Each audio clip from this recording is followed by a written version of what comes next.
Hello everyone again, and this second video will be about the initial history of Starcraft.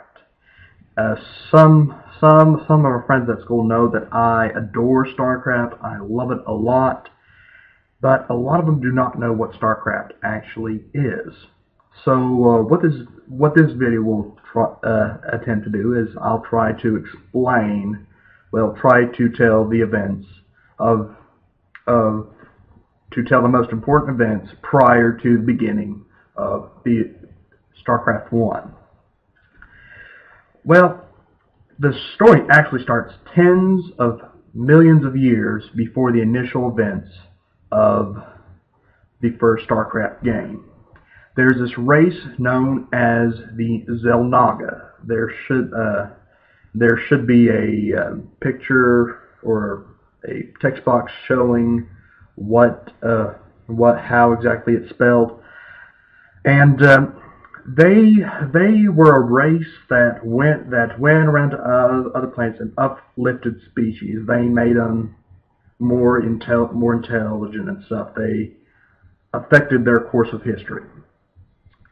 Well, the Xel'Naga were a long-lived race. By that I mean that they can live for years and years and years, maybe hundreds of years, maybe even thousands, and not die. But they weren't immortal, and apparently they could not reproduce because they could eventually die out. And to prevent this, the Xel'Naga tries to uplift two different species, one with a purity of essence and one with a purity of form. While the Xel'Naga were trying to search for these forms, they arrived in the Milky Way galaxy. And they uplifted several species and stuff looking for these characteristics. They first found the Protoss race. They were a very tribal, nomadic race. So what the Xel'Naga did is that they uplifted the Protoss, made them highly intelligent. And the Protoss, when they discovered that what the Xel'Naga had done, they worshipped the Xel'Naga, considering them as gods. So they built like statues and temples for the Xel'Naga.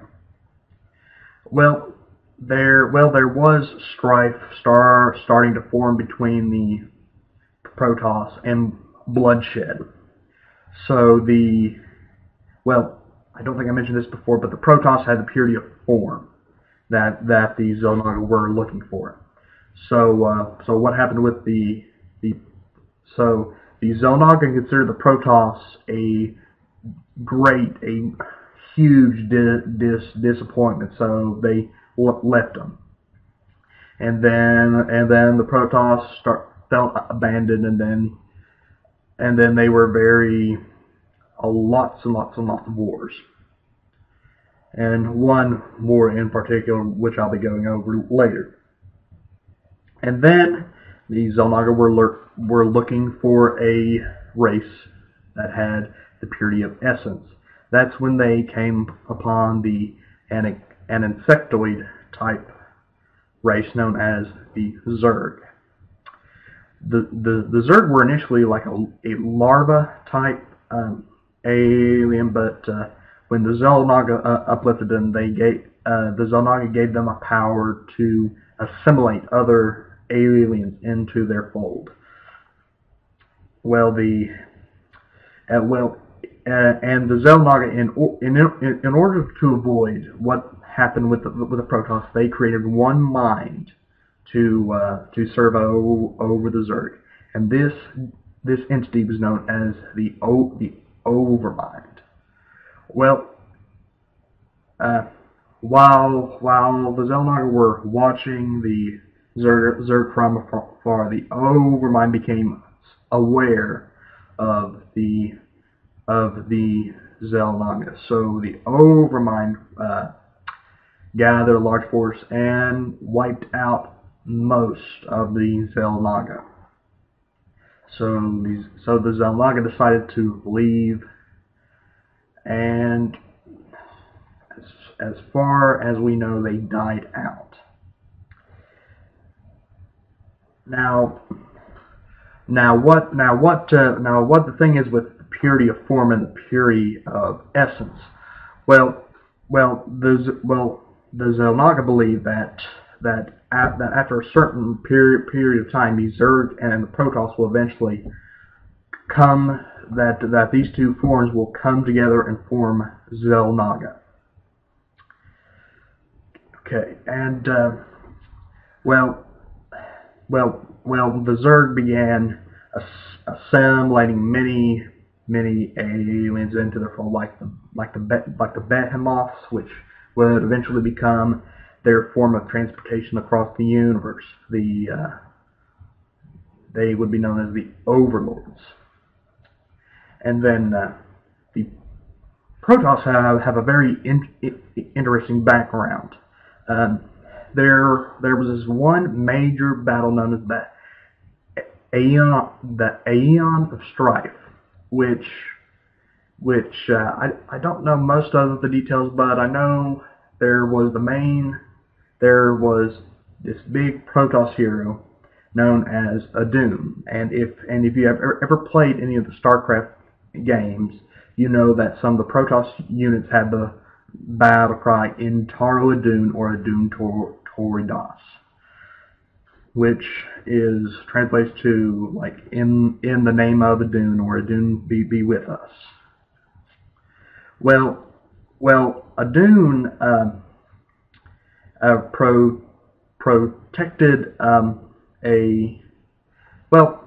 first let me say this: the Aeon of Strife was a civil war between people who wanted to follow the ways of the gods by having a linked mind.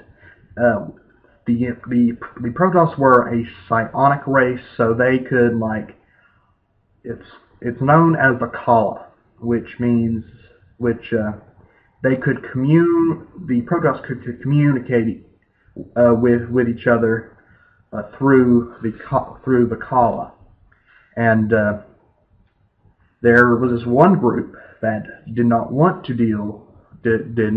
to be part of this Kala. They wanted to think of their own minds. Well, they were banished, and they wanted Adun to execute them. Well, Adun did not execute them because of, I don't remember the reason, but he saved them.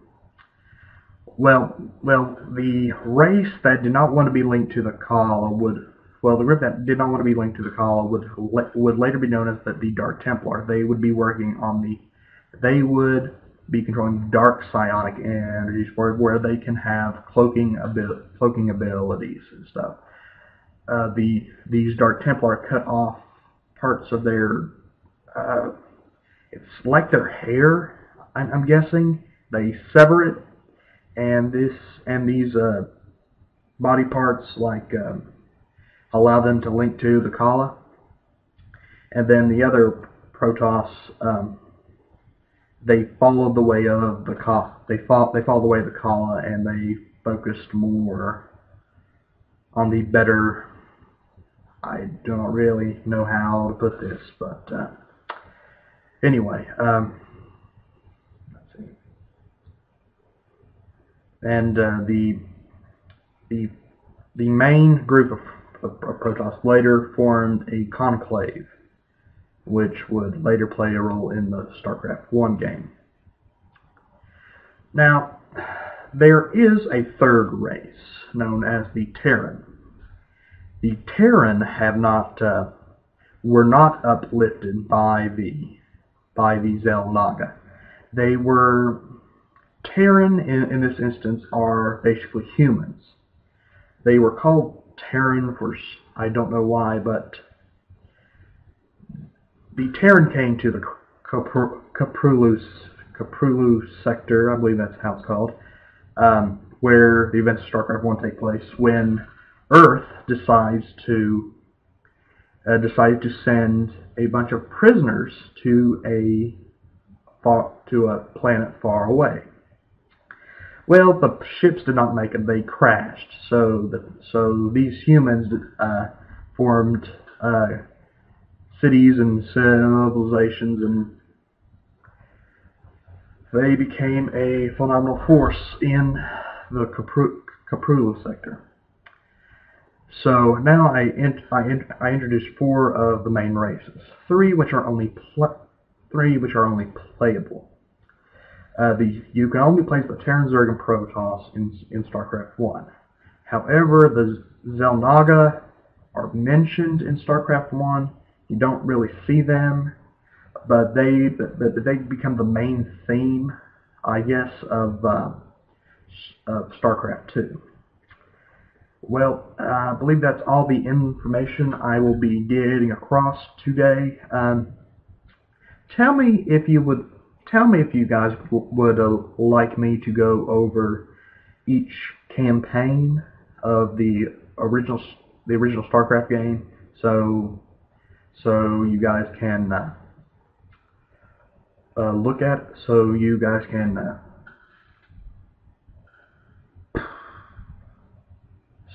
can see the different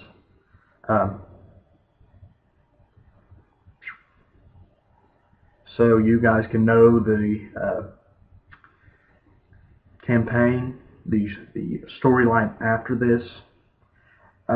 If you guys would like a recap of what I've just said, I will put a link down below of a group known as, or a company known as the Game Station, which does like War in a Minute. They've done one on StarCraft, and that will maybe clarify some things.